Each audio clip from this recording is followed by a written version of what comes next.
అందరికీ నమస్తే ఫ్రెండ్స్, నేను మీ శైలజాని. Welcome today Mummy's Kitchen. ఈరోజు రెసిపీ ఎంతో టేస్టీ అయిన వాక్కాయలతో పచ్చడి మీతో షేర్ చేసుకుందాం అనుకుంటున్నాను. ఎలా చేసుకోవాలో చూద్దాం. ఇలా ట్రై చేయండి, చాలా టేస్ట్గా చాలా బాగుంటుంది. రైస్లోకైనా, ఇడ్లీలోకైనా, దోశలోకైనా చాలా బాగుంటుంది. మరో విషయం ఫ్రెండ్స్, ఫస్ట్గా మన ఛానల్ చూసేవాళ్ళు అయితే ఫాలో చేస్తూ ఉండండి. ఏ రెసిపీ పెట్టినా కానీ ముందుగా మీరు చూడవచ్చు.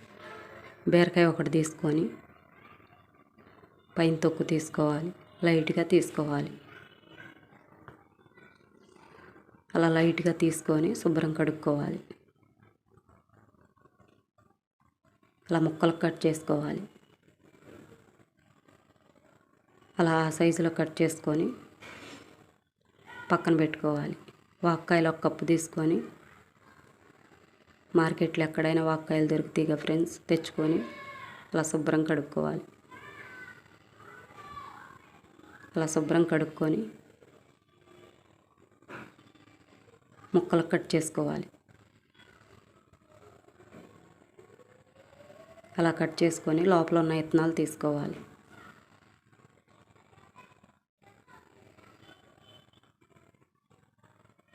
అలా కట్ చేసుకొని గిన్నెలో వేసుకోవాలి.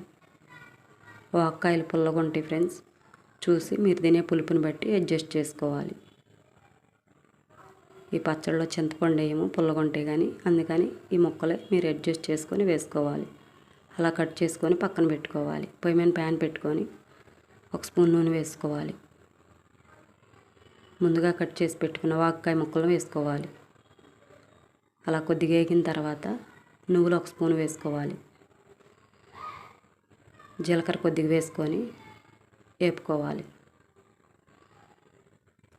అలా వేపుకోవాలి. అలా సాఫ్ట్గా అయిందాక వేపుకోవాలి. అలా వేగిన తర్వాత పక్కకు తీసుకోవాలి. అలా పక్కకు తీసుకొని అదే ప్యాన్లో 1 స్పూన్ నూనె వేసుకొని మీ కారానికి సరిపడా పచ్చిమిరకాయలు వేసుకోవాలి.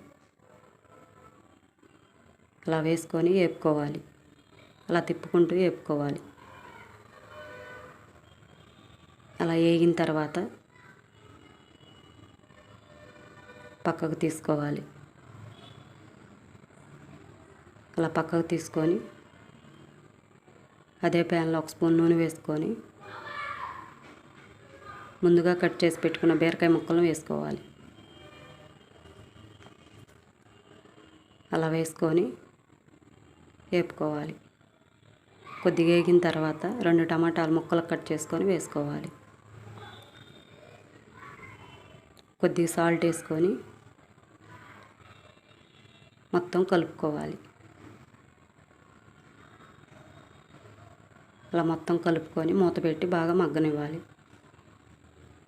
బీరకాయ ముక్కలు మగ్గినాయో లేదో చూద్దాం.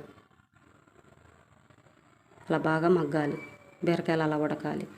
అలా నొక్కితే బాగా ఉడికినట్టు కనపడాలి.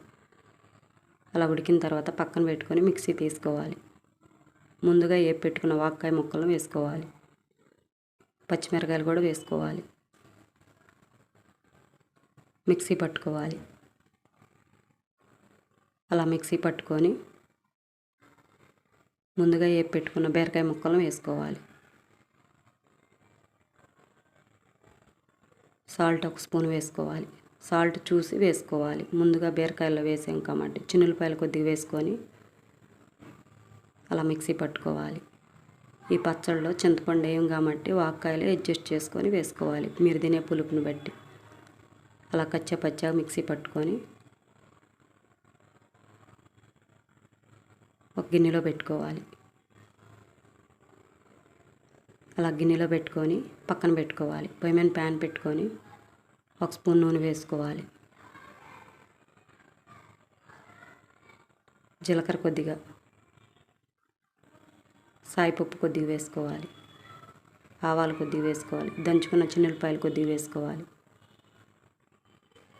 అలా కొద్దిగా వేగిన తర్వాత కరివేపాకు కొద్దిగా వేసుకోవాలి. అలా వేగిన తర్వాత ముందుగా పక్కన పెట్టుకున్న పచ్చడిలో వేసుకోవాలి. అలా వేసుకొని మొత్తం కలుపుకొని పక్కకు తీసుకొని సర్వ్ చేసుకోవటమే. ఇలా ట్రై చేయండి. ఎలా వచ్చిందో నాకు కామెంట్ చేయండి. కామెంట్ చేయటం మాత్రం మర్చిపోవద్దు. మన ఛానల్లో ఇట్లాంటి రెసిపీలు, సింపుల్ అయిన రెసిపీలు, టేస్టీ అయిన రెసిపీలు ఎన్నో ఉన్నాయి. ఫాలో చేస్తూ ఉండండి.